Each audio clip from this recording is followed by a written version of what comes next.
Hello, wonderful viewers. This message has found you because you are ready to receive it. Spirit says that there are big changes happening and the time is now. I'm excited to find out what they're talking about. We're going to jump right into this general channeled message. So let's get a look at what that message is. I love when Spirit just gives me prompts like, hey, do a general reading for the people. The time is now. There are big changes coming, and this message will find everybody who needs to hear it. So we're using the One World Tarot right now to get the foundation of the message out, and then we will pull a Moonology card after just to get some more insight. So Spirit, what is it that is so important that the time is now for things to change? Well, all right. First of all, I guess we'll ask Spirit, what's changing for us as a collective in the coming year, in 2025? Okay, we have, we'll keep this one that fell out. These ones are gonna go back. I will rearrange these a little bit more neatly, but I'm not worried about that right now. So what it is changing in 2025 for us. Oop. Who came flipping out? Okay, that one came flipping out. Okay, we'll leave him there. Oh.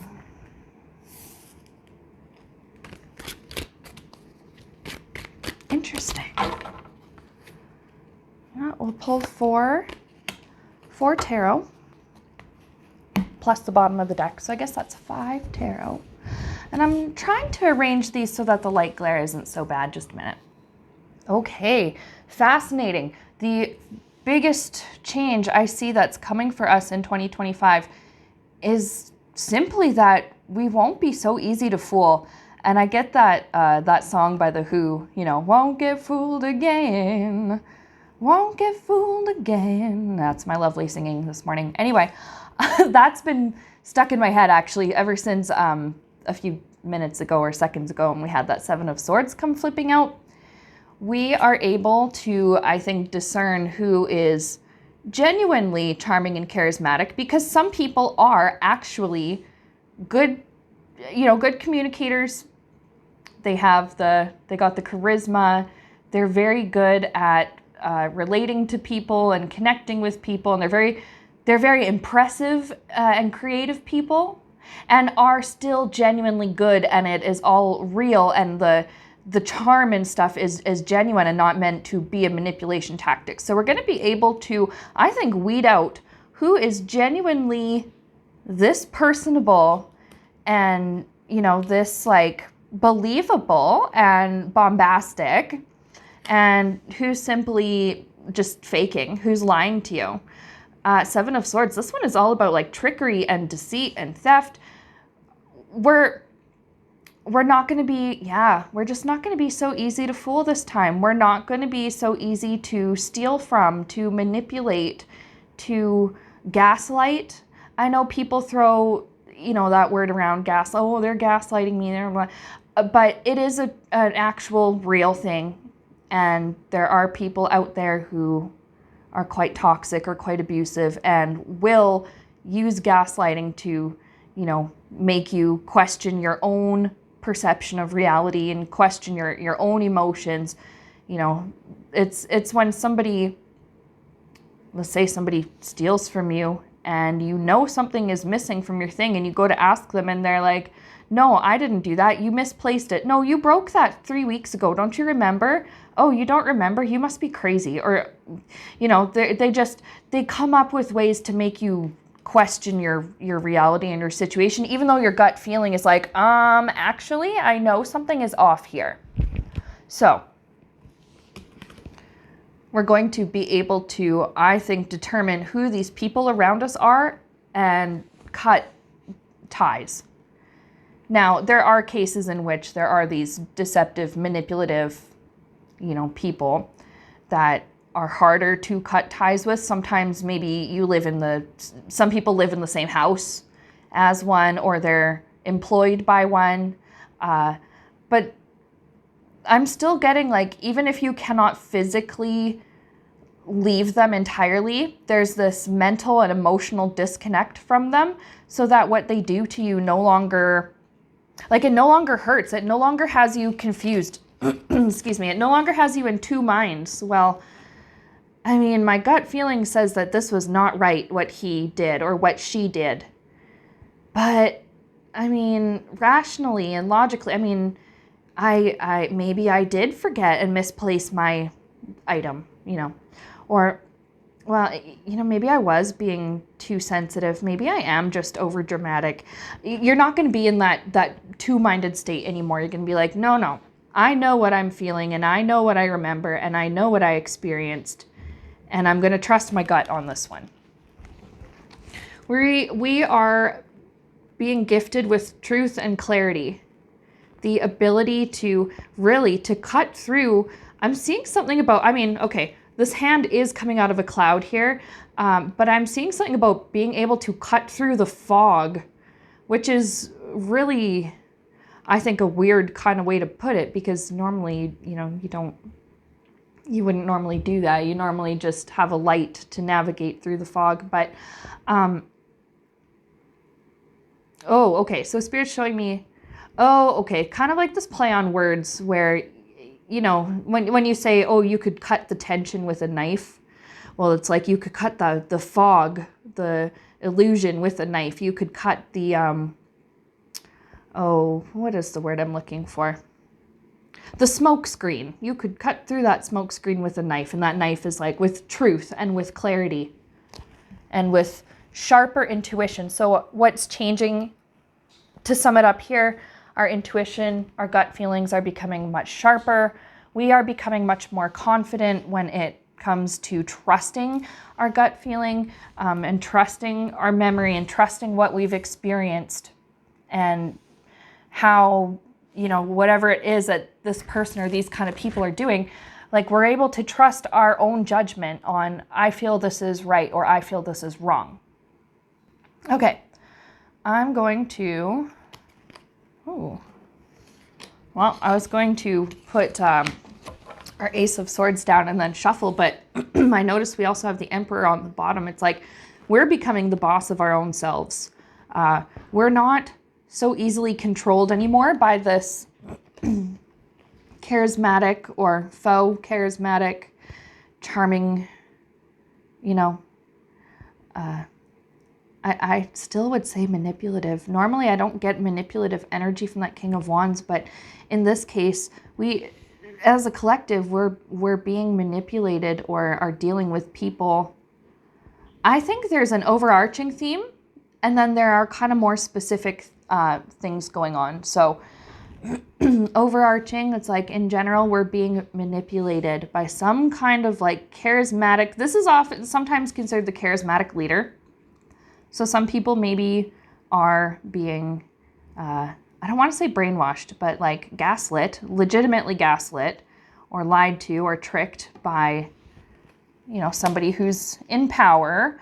Or it could be, you know, just overarching, like just the energies around us of, you know, keep up appearances and everything has to be just the way society wants. It has to fit all, you know, you have to tick off all the societal check boxes in order to be a valid person and for your experience here to be valid. We're starting to kind of see through that too. And then in our individual lives, again, you could be dealing with somebody who is quite toxic and quite just unhealthy for you, and you're starting to either separate from them, and that could be physically by moving on from a relationship or a friendship or a job, or it could just be mentally and emotionally if you can't physically separate right now, where you're just no longer swayed by their opinion and by their, them wanting to control you. You're just no longer fooled by these kinds of deceptive people. Okay? Okay.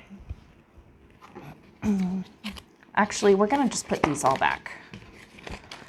Let's get more messages. So I love that.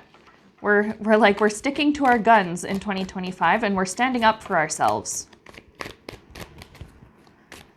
Let's see, are there any more messages from Spirit for us in the collective?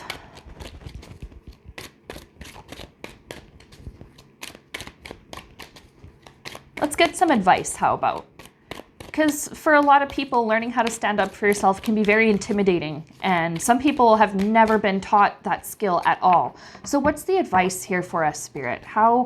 What do we need to know as we navigate this new, this new energy that we find ourselves in of knowing our truth and sticking to our truth and not letting other people control and manipulate us? What is just something we need to know and keep in mind? It's going to feel, for a lot of people, it's going to feel silly at first. You might actually feel really stupid. Don't feel stupid. You're not stupid. Standing up for yourself is really hard, and the person you're standing up to may try and make you feel dumb. Well, what's your evidence to back that up? Or, no, you're just a drama queen. You're just a blah, blah, blah, fill in the blanks. And they may try and put you down. They may try and frighten you or intimidate you even into backing down. So it's going to be hard, especially when you're not used to, and even if the person doesn't do this to you, it's still going to be a challenge to stand up for yourself when that's something you're not used to doing. It will take practice and it will take time, and Spirit saying that's okay. It's a new experience for a lot of us. Anything else? Prioritize your peace, your security with this Nine of Pentacles. Your security is sacred. By security, it's like feeling secure in who you are, feeling secure in what your capabilities are, what your talents are. Excuse me.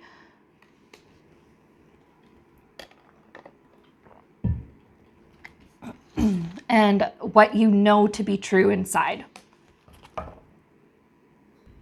Wow, I do so much talking in these videos. I do get a very dry throat sometimes, but yeah.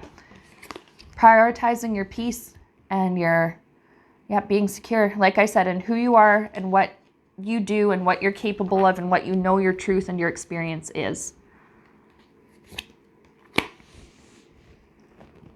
Yeah, hugely transformative time with this Death card. So, okay. So this is going to be very interesting. 2025 is going to be, I think, it's going to be good. When I say challenging, I don't mean it's going to be a hard year necessarily. I just mean this aspect of your 2025, what's happening, what's changing for you. It could be hard because this Death card is about letting go of, I would say, long ingrained patterns and routines and ways of doing things. Then it's hard to let it go, right? So we have our guy on the ground, dead and no crown. So it's like doing away with the old way of doing things that has died, that's passed on. But this guy here, he's still kind of begging, like, oh no, please, please, please spare me, or please spare him. And meanwhile, this is just a force that won't be stopped. This change is happening. I think whether you feel comfortable with it or not, and it's because it needs to happen. It's a growing pain. When we were kids, maybe you remember you'd have a growth spurt and then all of a sudden your legs would hurt or your back would hurt, or, you would just be sore, or you just find yourself very uncomfortable. But there was nothing you could do except for accept it and grow and adapt to this new way of being. It's the same thing applies, but instead of it's, our physical bodies growing, it's our personal growth. It's our spiritual growth.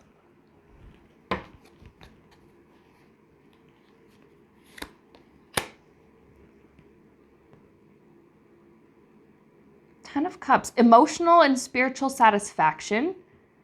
I think, you know what? Yeah, we are learning how to put down boundaries. I think even with family and friends and people who we consider to be in our chosen family, you can love these people very much and have a great relationship to them, but still sometimes require personal boundaries. And I see that with the personal boundaries, even with people who are good and who mean well, it's going to actually improve your relationship with these people too. Something about what I'm getting from Spirit is like vocalizing your needs and expressing them and having them be known, whereas in the past you maybe made yourself small or you hid your needs and desires because you wanted others to be comfortable. We're not doing that anymore. We're expressing what we need, and we're not taking responsibility for the way other people feel about it. And then there's something about that like causes these people around you to actually respect you more and sort of bring you closer together in a way. Okay. Anything else that we need to know, Spirit?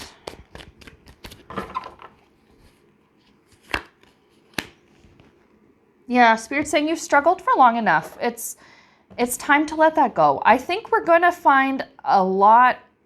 see a lot of recovering people pleasers in 2025. And, people pleasing, and, well, also called fawning. Oftentimes it is a trauma response or a survival mode response. I think a lot of us are going to find we're not actually in survival mode anymore. Maybe we were and now we aren't. Whatever the behaviors we had that helped us survive before were, we no longer actually need them. Excuse me. Yeah, you've been wearing yourself out, letting other people dictate what you do, how you feel, letting you really even dictate whether or not you can even express your needs and your desires and your truth. And it's just, the longer that you let this go on, the harder on you, I would say. This is physically here because it's with the wands. And yes, it can physically become hard on you. But I was going to say, like, it starts off being mentally and emotionally very hard on you. And then when your mental health and your emotional health are struggling, that opens up the door for physical health struggles to come in as well. Some of us who are watching this, some of you who are watching this may already be in this kind of state where, the mental and the psychological stuff has manifested into physical issues. Let's just get an extra word for that, because I feel like Spirit's saying you don't need to do it anymore. Yeah, with this Ace of Swords, with this truth again, you don't need to do it anymore. And I think the more that you give to yourself and the more that you stand up for yourself and protect your own peace, the better you are going to start to feel. So now let's pull Immunology before we go. Spirit, what is one last word of advice for us going through this big change in 2025 where we put up boundaries, we stand up for ourselves, we spot the manipulators and the bullshitters, and we do not entertain their antics anymore? What is one last thing to know? Hold your vision. Yeah. We're going to work on staying sure of ourselves. Your ideas are good and valuable ideas. They're valid. You don't need to hide them or, not share them out of fear of being rejected or out of fear of being made to feel foolish. You know what it is that you like and what you want, what is going to be good for you. You know that the ideas you're going to come up with this year are valid and are a reflection of your intelligence and your creativity and just your unique expression as a spiritual being in a human experience. Other people don't have the right to make you question your reality because it doesn't fit their model of reality and what they think your model of reality should be. Yeah, we're sticking to our guns in 2025. I love this. We're standing up for ourselves. We're not taking any shit. We're doing no harm, but we're also taking no bullshit. And I think that is a fantastic message for us because Lord knows we all need it.